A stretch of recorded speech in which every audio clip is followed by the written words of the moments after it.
You are listening to KSG podcast. This is a short, crisp, concise, exam-oriented, edited editorial for civil services aspirants. In this podcast, we are going to talk about the state of unemployment in India. Source for the content is Udit Misra's article for the Indian Express. Data from the Center for Monitoring Indian Economy, that is CMIE, shows that India's labor force participation rate, that is LFPR, has fallen to just 40% from an already low 47% in 2016.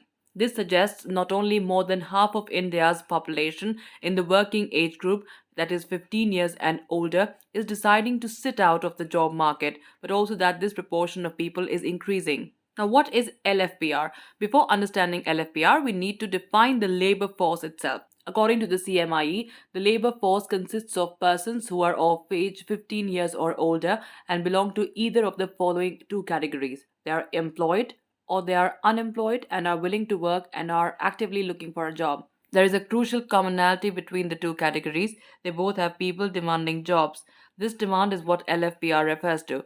While those in category 1 succeed in getting a job, those in category 2 fail to do so. Thus, the LFPR essentially is the percentage of the working age population that is asking for a job. It represents the demand for jobs in an economy. It includes those who are employed and those who are unemployed. The unemployment rate, that is UER, which is routinely quoted in the news, is nothing but the number of unemployed as a proportion of the labor force.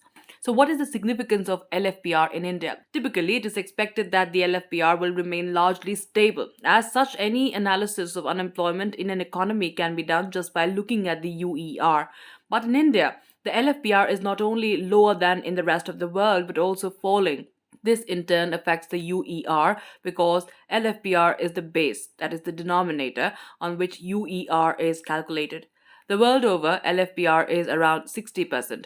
In India, it has been sliding over the last 10 years and has shrunk from 47% in 2016 to just 40% as of December 2021. This shrinkage implies that merely looking at UER will underreport the stress of unemployment in India. So, how is it underreported?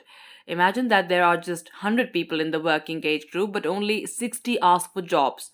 That is, the LFPR is 60%, and of these 60 people, 6 do not get a job. This would imply a UER of 10%. Now imagine a scenario when the LFPR has fallen to 40%, and as such, only 40 people are demanding work. And of these 40, only 2 people fail to get a job.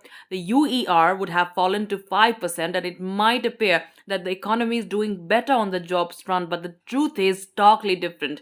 The truth is that beyond the 2 who are unemployed, a total of 20 people have stopped demanding work. Typically, this happens when people in the working age get disheartened from not finding work.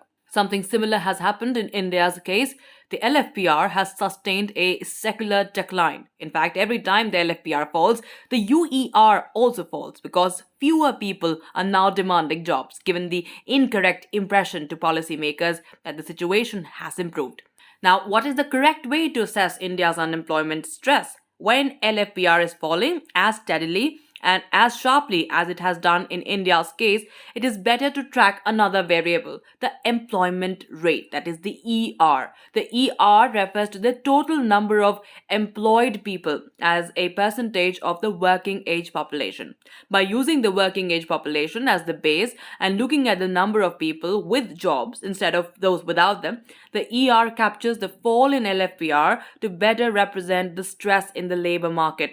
If one looks at the ER data, it becomes clear that while India's working age population has been increasing each year, the percentage of people with jobs has been coming down sharply. Looking at the absolute numbers makes the stress even more clear. In December 2021, India had 107.9 crore people in the working age group, and of these, only 40.4 crore had a job, that is an ER of 37.4%. Compare this with December 2016 when India had 95.9 crore in the working age group and 41.2 crore with jobs. In 5 years, while the total working age population has gone up by 12 crore, the number of people with jobs has gone down by 80 lakh. Now, why is India's LFPR so low? The main reason for India's LFPR being low is the abysmally low level of female LFPR. According to CMIE data, as of December 2021, while the male LFPR was 67.4%, the female LFPR was as low as 9.4%. In other words, less than 1 in 10 working age women in India are even demanding work. Even if one sources data from the World Bank, India's female labor force participation rate is around 25% when the global average is 47%. That's it for this podcast. Thank you so much for listening. To join KSG India courses and to crack the ICE exam, visit ksgindia.com. You can also get a PDF of this podcast on ksgindia.com. Thanks for listening.